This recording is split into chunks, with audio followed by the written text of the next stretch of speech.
सत्संग जी, प्रेम से कहना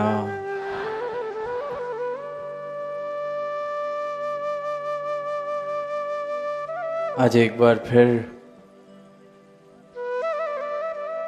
संतों महापुरुषों के भाव वचन श्रवण करने का ये शुभ अवसर सबको मिल रहा है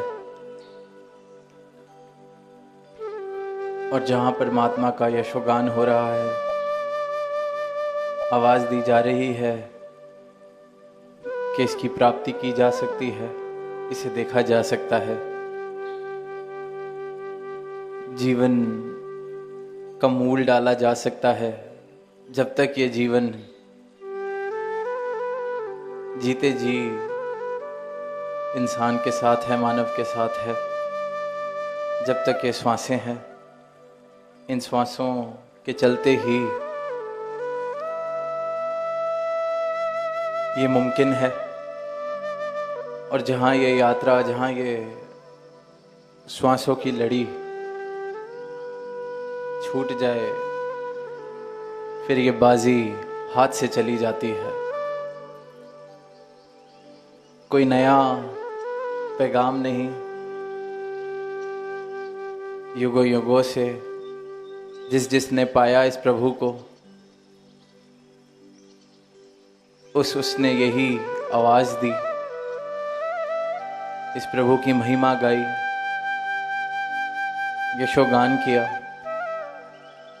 और वहीं सारी मानवता को जहां जहां तक आवाज दे सके ये प्रयास किया आवाज देने का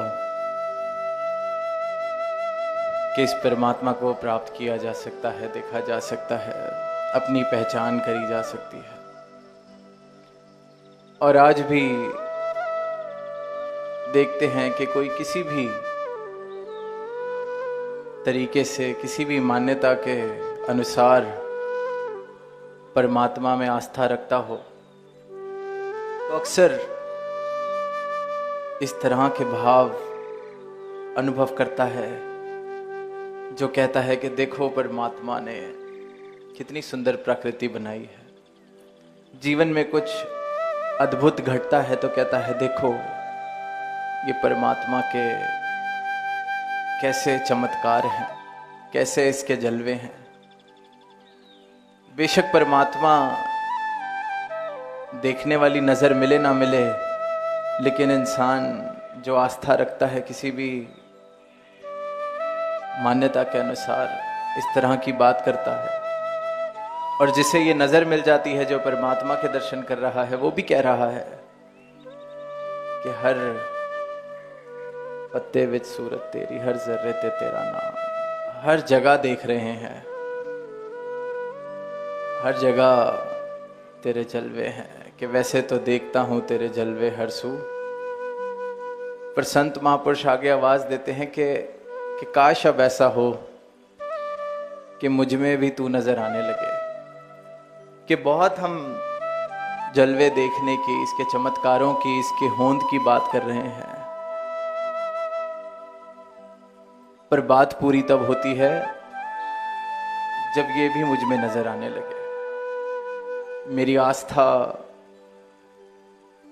मेरे गीत, मेरे पठन, मेरे कर्म सब एक तरफ हैं, सब ऊपर ऊपर के हैं। अगर मेरे हृदय में इसका वास नहीं हुआ तो कोई भी चीज़ किसी काम आने वाली नहीं है। जीवन ऐसा हो कि ये परमात्मा उस जीवन से नजर आए। और ऐसा ही जीवन संतों ने जिया है, और ऐसा ही जीवन जीने की प्रेरणा संत युगों युगों से देते आ रहे हैं कि इसे देखा जाए, इसे प्राप्त किया जाए, इसे जाना जाए, पहचाना जाए। मान्यताओं के अनुसार, संस्कारों के अनुसार नहीं, तत्व रूप से जैसा है वैसे का वैसा इसको जाना जाए, देखा जाए, प्राप्त किया जाए। और फिर इसकी झलक इस जीवन में तो ही बात पूरी है। देख लिया, जान लिया, पर जीवन उस अनुसार जिया नहीं जा रहा। रोशनी को देख लिया, पहचान लिया, फिर वापस जाके अंधेरे कमरे में जीवन जीना शुरू कर दिया। तो जीवन रोशन होना जरूरी है। तभी वो प्रमाण बनता है कि इस जीवन में रोशनी है। सिर्फ शब्दों से रोशनी नहीं फैलाई जा सकती, जीवन रोशन होना जरूरी है, लाजमी है। अभी जिस मैदान में हम हैं, वैसे ही अनेक मैदानों में इस पूरे देश में पिछले कुछ दिनों में हमने रामलीला हर वर्ष देखते हैं कि किस प्रकार वो रची जाती है, ऑर्गेनाइज की जाती है।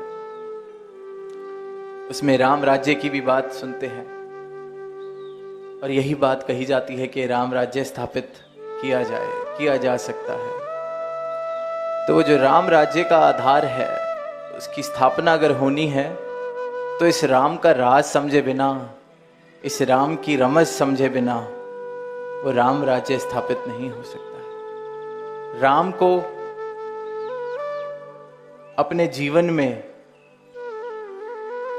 जीना है, राम को अपने जीवन में लाना है, बसाना है, तो इसके राज को भी समझना पड़ेगा। तो ही ये राम राज्य मेरे जीवन में स्थापित होता चला जाएगा। हर बार अभी दिवाली का जिक्र सुना, हर साल हम बात सुनते हैं कि अंधकार के ऊपर प्रकाश की जीत, अच्छाई के ऊपर बुराई की जीत। इंसान अपने अपने तरीके से सेलिब्रेट करता है या आवाज देता है, पर अंधकार को हराने के लिए प्रकाश को कुछ करना ही नहीं पड़ता। प्रकाश को तो सिर्फ होना होता है और अंधकार रह ही नहीं सकता, टिक ही नहीं सकता। तो बात यह है कि बार बार, हर साल, हर वर्ष इन भावों को मैं दोहराता हूं, इन बातों को मैं दोहराता हूं। राम राज्य की मैं बात करता हूं, रामलीला मैं रचाता हूं, देखता हूं, आनंद लेता हूं।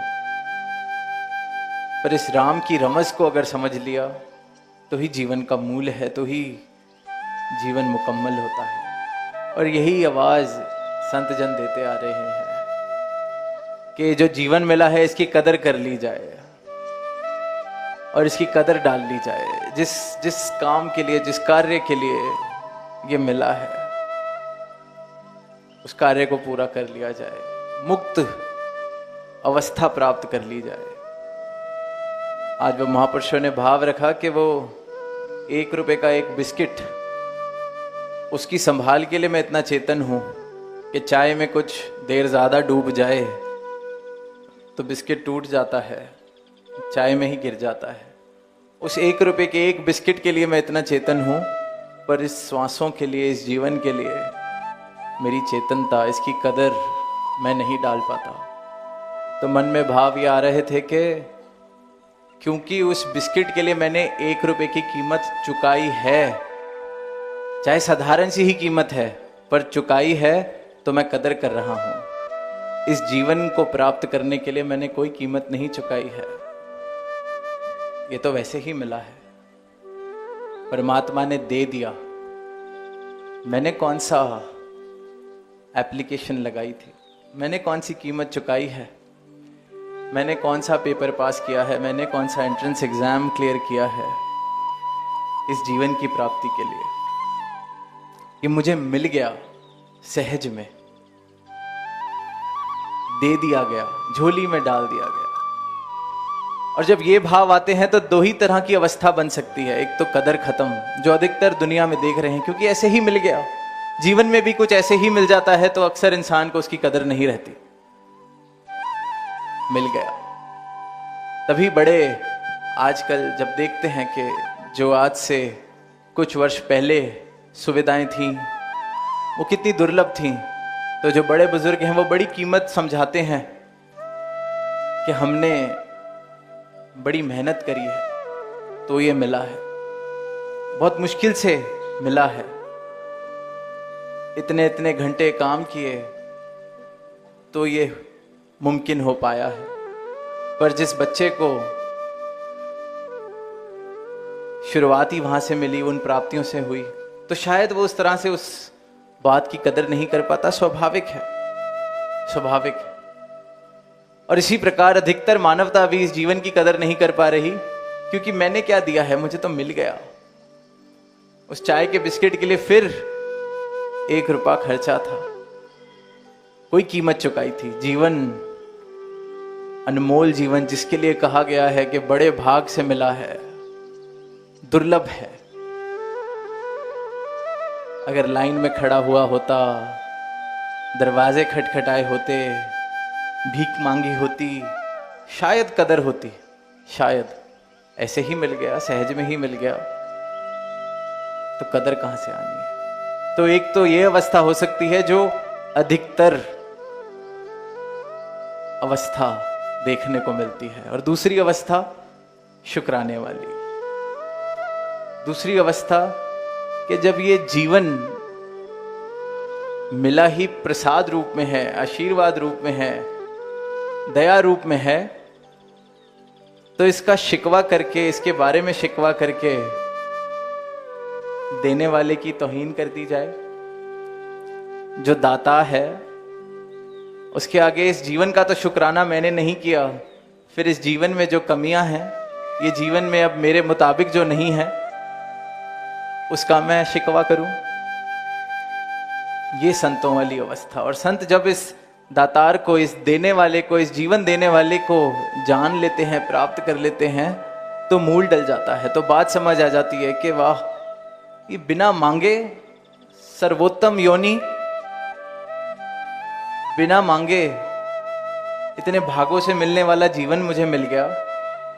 तो देने वाले से अब शिकवा किस बात का। अब देने वाले से तो यही अरदास बनती है कि ये जिस कार्य के लिए दिया है वो कार्य मैं कर सकूं, जिस तरह से जीने के लिए दिया है उस प्रकार मैं जी सकूं, इसको सजा सकूं, सुनहरा बना सकूं। और वहीं फिर एक बात और भाव जो ध्यान में आ रहा है कि जो मिला ही मुझे सहज में है, जो दिया ही मुझे इस मालिक ने है, तो इससे अगर मुक्ति भी देनी है तो यही दे सकता है। वो भी मुझे दया रूप में ही मिल सकती है। जिसको कमा के मैंने पाया नहीं, उसको मैं मुक्त भी खुद कैसे हो सकता हूं कि मुझ में वो क्षमता ही नहीं है। देने वाले की कृपा है। और जो जो ये राज जानते रहते हैं, ये रमज समझते रहते हैं, उनके जीवन में फिर ये राम राज्य स्थापित होता रहता है। वो फिर इस मुक्ति दाता, क्योंकि जो जीवन दाता है वही मुक्ति दाता है, तभी मोक्ष मूलम गुरु कृपा जो हम बात सुनते हैं, गुरु प्रसाद जो कहा जाता है, कि मेरी क्या हैसियत है जो मैं अपने भरोसे कह दूं कि मैं इस आवागमन से मुक्त हो जाऊंगा, इस जीवन से मुक्ति प्राप्त कर लूंगा। जो चीज इतनी सोचों के और समझों के परे है मेरे, एक घर मैंने बनाया हो उसे मैं तोड़ सकता हूं क्योंकि बनाया था, तो तोड़ने की क्षमता भी मेरे पास है। कोई नौकरी मैंने कमाई हो, कहीं पहुंचा हूं, उसे छोड़ मैं सकता हूं, मैंने खुद ली थी। किसी रिश्ते को मैंने स्थापित किया हो, उस रिश्ते को मैं खुद छोड़ सकता हूं क्योंकि मैंने स्थापित किया था। पर ये जीवन, ये आवागमन, ये तो दातार ने, इस कर्ता ने मुझे दिया है, तो इससे मुक्ति भी ये कर्ता ही दिला सकता है। मेरे कर्म कहीं किसी काम नहीं आने वाले जब तक ये मुक्ति दाता मेरे जीवन में नहीं है, सतगुरु मेरे जीवन में नहीं है। तो ये जो भाव हैं, ये जो समझ है, ये जो रमज है, ये जिस जिस जीवन में आ जाती है, फिर उस जीवन की चाल आनंद वाली चाल हो जाती है। उस जीवन में से ये भक्ति वाली महक, ये सत्य वाली महक, ये शुक्राने वाली महक आने लगती है। अक्सर इंसान शिकवा यही करता है कि मुझे थोड़ा दिया, सामने वाले को ज्यादा दिया।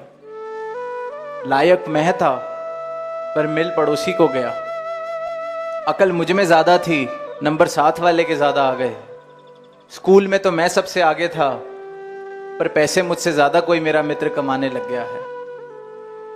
कंपैरिजन, या ये कि I didn't get what I deserve, I got less than what I deserve. जब ये नजर है कि जितनी मेरी काबिलियत है, जितना मुझे मिलना चाहिए उससे कम मुझे मिला है, तो शिकवा आना लाजमी है। यही आधार है शिकवे का। और जब ये भाव आ जाए कि ये जीवन कौन सा मैं लायक था इस जीवन की प्राप्ति के लिए, ये कौन सा मैंने मांगा था, ये कौन सा मैंने कमाया था, इतना सुंदर जीवन मिला है, और उसके बाद इसे सुंदर बनाने और सजाने की विधि मुझे मिली है, ये ब्रह्म ज्ञान मुझे मिला है, सद्गुरु मुझे मिले हैं, जीवन में प्रेम आ गया है। एक ही आधार है इस जीवन की सजावट का, वो है ब्रह्म ज्ञान। और उस ब्रह्म ज्ञान के द्वारा जो फिर प्रेम जीवन में आता है, वो तो फिर इंसान कहता है जब ये जीवन ही इसने दया करके दिया, तो पहले ही जितना मिलना था उससे ज्यादा मिल गया, बस इसे सुंदर तरीके से जिया जाए, सजावट करी जाए। बेशक प्राप्तियों की कोशिश जो है जरूर की जाए, बेशक कर्म सारे किए जाएं, पर फिर शिकवे वाले भाव जीवन से चले जाते हैं कि ठीक है, जब जीवन इसने बिना मांगे दिया है तो और कुछ भी जो देना होगा बिना मांगे ही दे देगा। शुरुआत इस यात्रा की मांग से नहीं, इसकी रहमत से हुई है। तो जीवन में अगर शुक्राना बन जाए इस मांग के अलावा, तो जैसी शुरुआत आनंद पूर्वक, वैसा ही ये जीवन आनंद पूर्वक चल सकता है, फिर अंत भी इसका आनंद पूर्वक है। और यही आवाज संत दे रहे हैं, महापुरुष दे रहे हैं कि इस दातार को, इस कर्ता को, जिसने इस सृष्टि को बनाया है, हम सबको बनाया है, जो जर्रे जर्रे में मौजूद है, इसे जान लिया जाए, इसे पहचान लिया जाए, इसके साथ एकमिक होने का प्रयास उसके बाद किया जाए।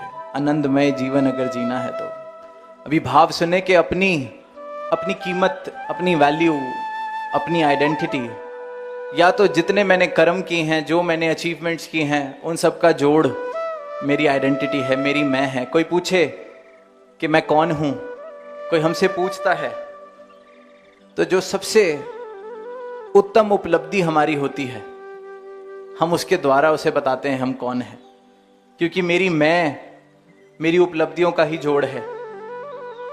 या फिर कोई और जो मेरे बारे में जानता है कहता है, जैसे कि आज सुना, और वो जब तक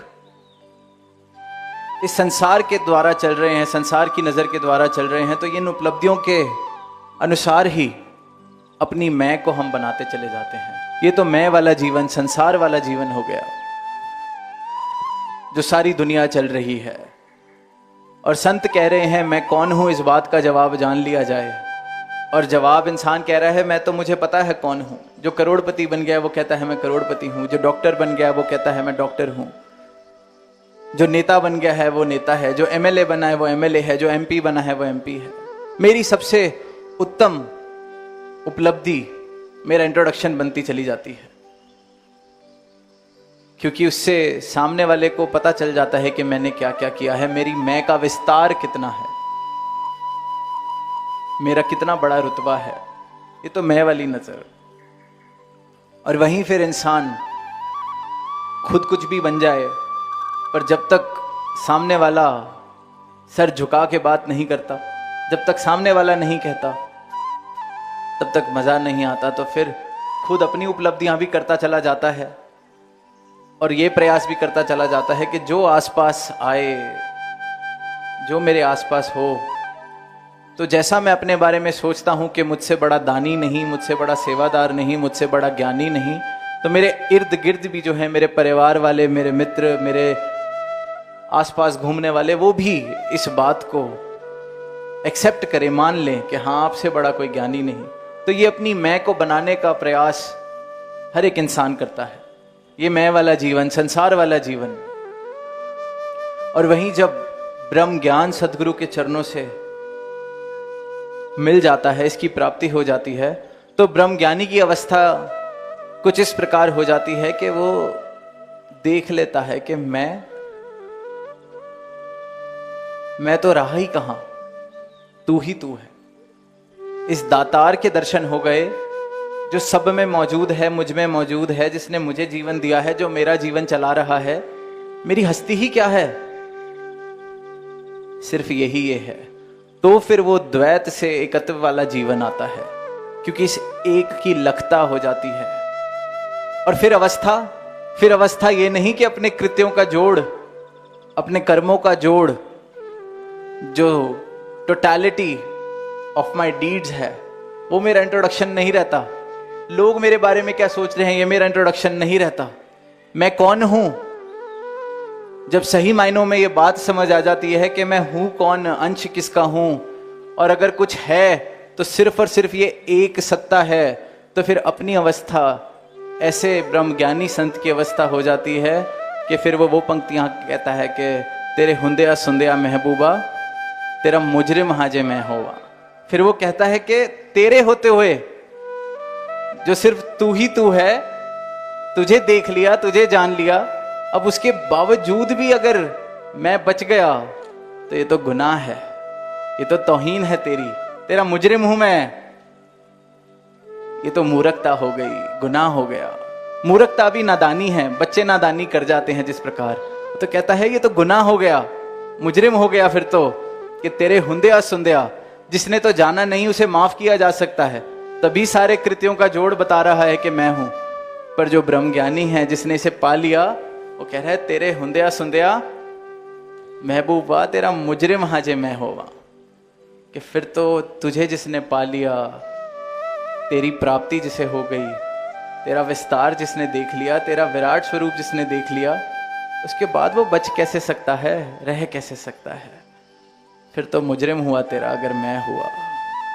तो ये अवस्था ब्रह्मज्ञानी की, ये अवस्था आनंद वाली, ये अवस्था प्रेम वाली, कि इस दातार को, इस प्रीतम को, इस महबूब को पाके फिर अपना होना एक जुर्म हो जाता है, गुनाह हो जाता है, गुंजाइश ही नहीं बचती, फिर इसमें एकमिक होने वाली अवस्था बन जाती है। तो ऐसी अवस्था प्राप्त करने के लिए, इस सत्ता को प्राप्त करने के लिए, इस जीवन को मुकम्मल बनाने के लिए, अपनी पहचान करने के लिए, इस राम की रमज को समझने के लिए ये मानव जीवन मिला है। इसका मूल डाल लिया जाए, इसकी कदर कर ली जाए। जब तक श्वासें चल रही हैं तब तक ये मुमकिन है, हर किसी के लिए मुमकिन है। तो बड़े भाग से जो ये जीवन मिला है, उसका मूल डालने, इस बाजी को जीत लिया जाए। वो अवस्था हमारी भी हो जाए कि जो है, असल में जो है, उसे देख लें, जान लें। और फिर ये जो इस मैं को बड़ा करने की जो संसार, सारा ही संसार ये अज्ञानता है, जिसके कारण मैं को मैं बड़ा कर रहा हूँ, विस्तार इसका करने का प्रयास कर रहा हूँ। और जब ब्रह्म ज्ञान आ जाता है तो पता चल जाता है कि असल में है क्या, है कौन, किसकी हस्ती, किसका मैं अंश। तो जीवन जीने का रूप, रंग, ढंग सब बदल जाता है जब सदगुरु की नज़र मिल जाती है। और फिर जो गुरसिख गुरदी अखनाल वेखे गुरदे कन्नाल सुनता है, उसके जीवन की अवस्था फिर ये खुशबू वाली, महक वाली हो जाती है, भक्ति वाली हो जाती है। और ये अवस्था हर किसी के लिए मुमकिन है प्राप्त करना। और दातार से यही अरदास कि हर मानव इस अवस्था को प्राप्त करे, राम के राज को समझ के ये राम राज्य की स्थापना करते चला जाए। प्रेम से कहना